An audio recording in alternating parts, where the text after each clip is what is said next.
नमस्कार, बहुत बहुत स्वागत है आपका। मैं हूं आपके साथ ऋतु ज्ञानवानी।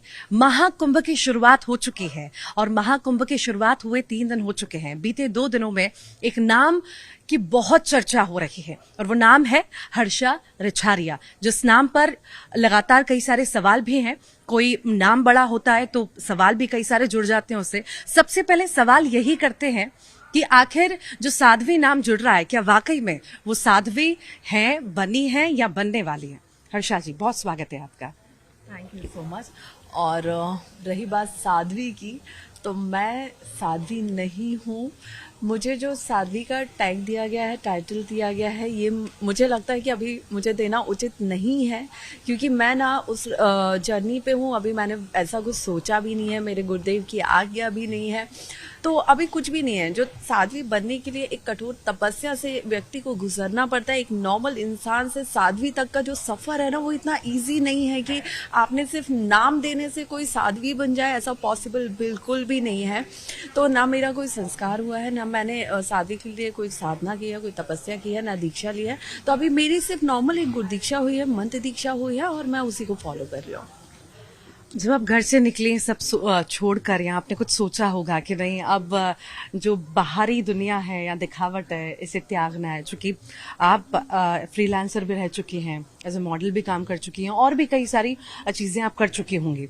एकदम से ऐसा क्या ख्याल आया कि अब ये सब छोड़ के, अब मुझे ये जो आडंबर की दुनिया है, ये सब त्याग करके मुझे इस तरफ आगे बढ़ना चाहिए? देखिए, ये चीज ना मैं लास्ट 5 सालों से मैं थोड़ा थोड़ा सा टर्न मार रही थी। उस लाइफ को साइड थोड़ा थोड़ा कर रही थी, इस लाइफ की तरफ टर्न थोड़ा थोड़ा कर रही थी। बट लास्ट 2 साल में आई थिंक लाइफ बहुत ज़्यादा डाइवर्ट हुई है। मैं बहुत ज़्यादा शिव की भक्ति में रम गई हूँ।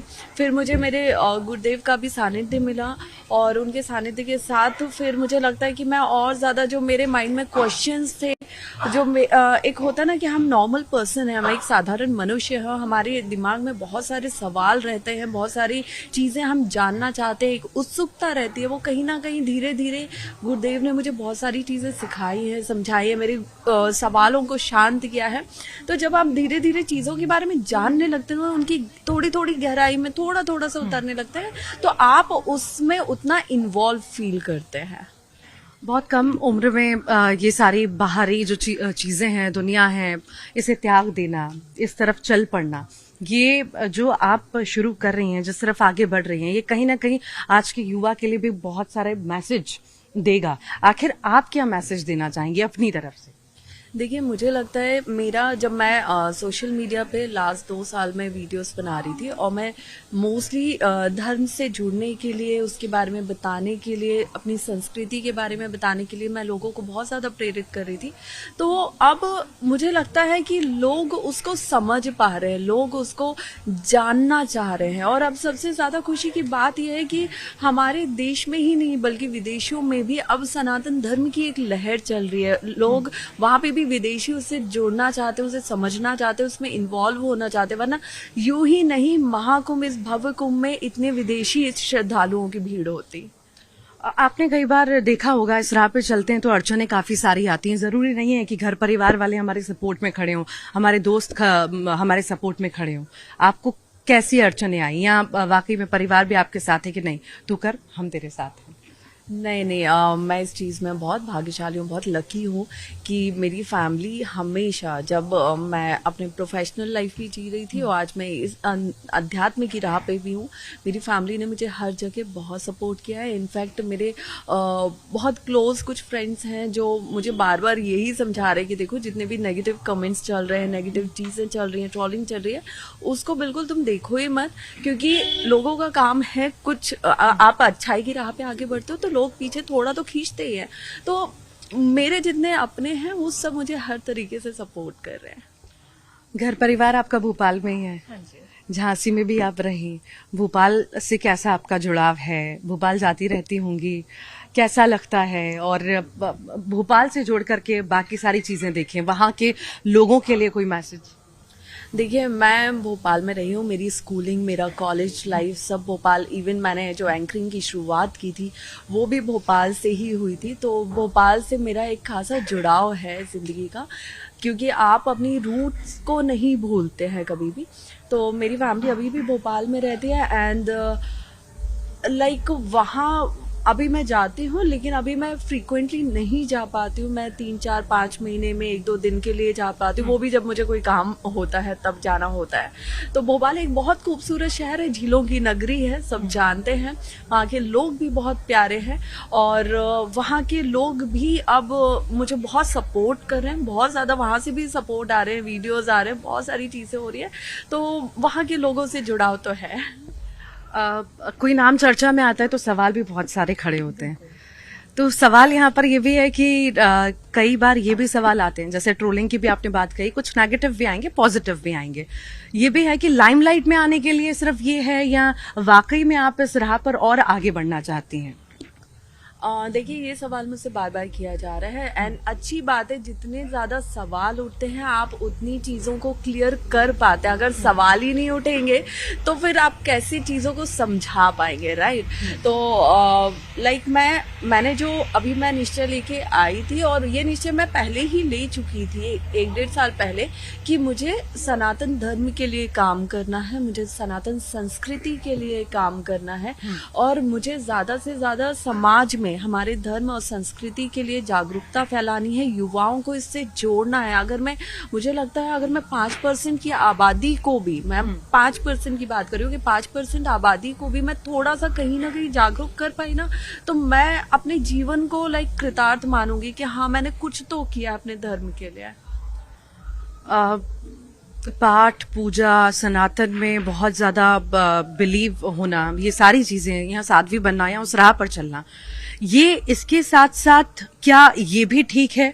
सवाल जो उठ रहे हैं कि हम तैयार हों, हम अच्छे से रहें, हम मेकअप करें, ये सारी चीजें, इस पर भी सवाल उठ रहे हैं, इस पर आप क्या कहेंगी? देखिए, अगर मैं अपने धर्म की संस्कृति की बात करूँ ना, तो हमारे धर्म में, हमारी संस्कृति में, एस्ट्रोलॉजी में ये कहा गया है कि एक नारी जो होती है ना, एक जो महिला होती है, एक जो लड़की होती है, उसे हमारे समाज में हमेशा, हमारे धर्म में ना देवी की तरह पूजते हैं, है ना। और ये बोला जाता है, ये माना जाता है कि ये बोला जाता है कि एक नारी का, एक महिला का ना हमेशा मतलब वैसा रहना अच्छा है जिसमें वो खुश रहे। माता लक्ष्मी की अगर बात करें तो कहते हैं कि लक्ष्मी भी तभी आती है जब आप खुद अच्छे से रहते हो। आपकी बॉडी से अगर स्मेल आ रही है, आपने 10 दिन से हेयर वॉश नहीं किया है, आप लाइक ऐसी गंदे से कपड़े पहन के घूम रहे हो, तो दरिद्रता दिखाओगे तो दरिद्रता ही आएगी। तो ये चीज हमारे वेद शास्त्रों में भी माना गया है। तो मेरे अगर काजल लगाने से, मेरे जो पावर वाले आईसाइट के लेंस है वो लगाने से और लिप बाम लगाने से अगर लोगों को लगता है मैं बहुत मेकअप कर रही हूँ, तो मैं उसके लिए क्या बोलूँ। पावर साइट के लिए आपने ये लेंसेज लगाए रखे हैं? मुझे चश्मा लगा हुआ है, मेरा पावर बहुत ज्यादा है, जिसका इस साल आई थिंक सर्जरी होने वाली है, बिकॉज अभी तक मेरा पावर कांस्टेंट नहीं हो रहा था, इसलिए मेरी सर्जरी नहीं हो सकती थी। मैं ये सेम कलर के लेंस पिछले 15 साल से लगा रही हूँ। तो अब इस साल जब सर्जरी हो जाएगी तो मुझे चश्मा और लेंस दोनों की जरूरत नहीं रहेगी, और मुझे इंडियन ड्रेस पे मुझे कभी चश्मा लगाना अच्छा नहीं लगा है। ये 2 दिनों में जो पॉपुलैरिटी आपको मिली है, कैसा लग रहा है आपको? देखिए, मीडिया की साथ की वजह से और महादेव के आशीर्वाद की वजह से, गुरुदेव के आशीर्वाद की वजह से ये जो पॉपुलैरिटी है, ये टाइम पे टाइम, जहाँ मैं सिर्फ अपने रंग में रहती हूँ वहां से मुझे उठा के ट्रॉल कर दिया जाता है। ये केदारनाथ के टाइम पे भी बहुत ज्यादा मेरे साथ हुआ है, जब पट खुले थे लास्ट ईयर, और ये अगेन फिर हुआ है। तो मैं इसे कहीं ना कहीं बहुत पॉजिटिव तरीके से ले रही हूँ, क्योंकि कहते हैं कि महादेव की इच्छा के बिना ना इस ब्रह्मांड में पत्ता भी नहीं हिल सकता, हवा भी नहीं चल सकती। तो ये जो कुछ भी हो रहा है उन्हीं के आशीर्वाद, उन्हीं की कृपा से हो रहा है, तो ये बुरा तो हो ही नहीं सकता। सुंदरता पर बहुत चर्चाएं आपकी हो रही है, नाक, नक्श, आंखें, सब कुछ, हर जगह कि बहुत सुंदर है, बहुत सुंदर है। यहाँ पर महाकुंभ में जो साध्वी आई है नई, हालांकि आपने क्लियर कर दिया अभी मैं साध्वी बनने की राह पर हूँ, साध्वी नहीं बन रही हूँ। सुंदरता को लेकर के क्या कहेंगी?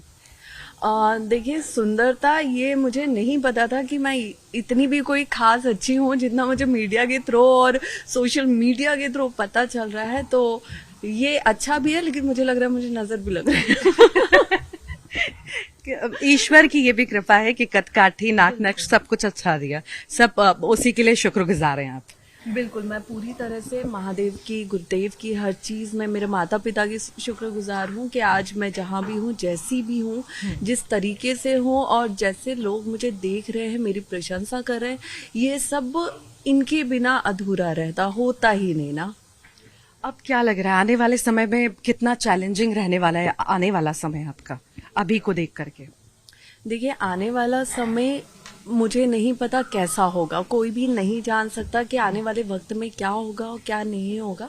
लेकिन हाँ, जो भी होगा मैं पूरी कोशिश करूंगी कि महादेव के आशीर्वाद से और गुरुदेव के सानिध्य में मैं अपनी नेगेटिव कंडीशन को भी, नेगेटिव सिचुएशन को भी पॉजिटिव में बदल पाऊं। और कहते हैं कि जब तक सर पे गुरुदेव का हाथ है ना, तब तक कोई भी चीज इतनी बुरी हो ही नहीं सकती कि आप उसे संभाल ना पाओ। कभी बचपन में आपको ऐसा लगा कि मुझे इस राह पर जाना है, या शुरू से ही लगता था मुझे फ्रीलांसिंग करनी है या एंकरिंग करनी है, ऐसा कुछ, या ये बचपन से नहीं था, अभी अभी बदलाव आया? देखिए, मैं स्कूल में थी तो मैं एयरफोर्स ऑफिसर बनना चाहती थी। फिर किस्मत ने मुझे एंकरिंग में ला दिया, फिर एंकरिंग से मैं एक्टिंग में आ गई, और फिर मैं अब सब छोड़ के स्पिरिचुअल रास्ते पे चल रही हूँ। तो ये मुझे लगता है ये सारे रास्ते वो हैं जो महादेव ने मेरे लिए चुने हैं, उन्होंने बनाए हैं। इतना आसान था वो सब छोड़कर यहाँ आना? हाँ, क्योंकि जिस इंसान को इस रास्ते पे आना होता है ना, भगवान पहले से धीरे धीरे आपके अंदर वो बीज बोता जाता है, जिसका एक दिन फल सबके सामने आता है। तो महादेव मेरे अंदर धीरे धीरे वो चेंजेस ला रहे थे, जिसकी वजह से मैं उस समाज से, उस सर्कल से कट ऑफ धीरे धीरे हो रही थी और मैं इस साइड टर्न हो रही थी। अब वो मैं पूरी तरह टर्न हो चुकी हूँ, तो मुझे लगता है कि अब वो ज्यादा दिख रहा है। बहुत बहुत शुक्रिया हमारे साथ जुड़ने के लिए, सवालों के जवाब देने के लिए। तो ये सबसे सुंदर साध्वी, हालांकि इन्होंने ये क्लियर किया कि ये साध्वी नहीं है, अभी उस राह पर हैं, और कई सारे अनुभव भी साझा किए कैसे इस राह पर चल पड़ी हैं और आगे भी जाने के लिए लगातार जो है प्रयास करती रहेंगी। सनातन में इनकी भक्ति है, ईश्वर में इनकी भक्ति है, और इसी तरह जो है आगे बढ़ती चलेंगे। फिलहाल इसी के साथ ही इतना ही।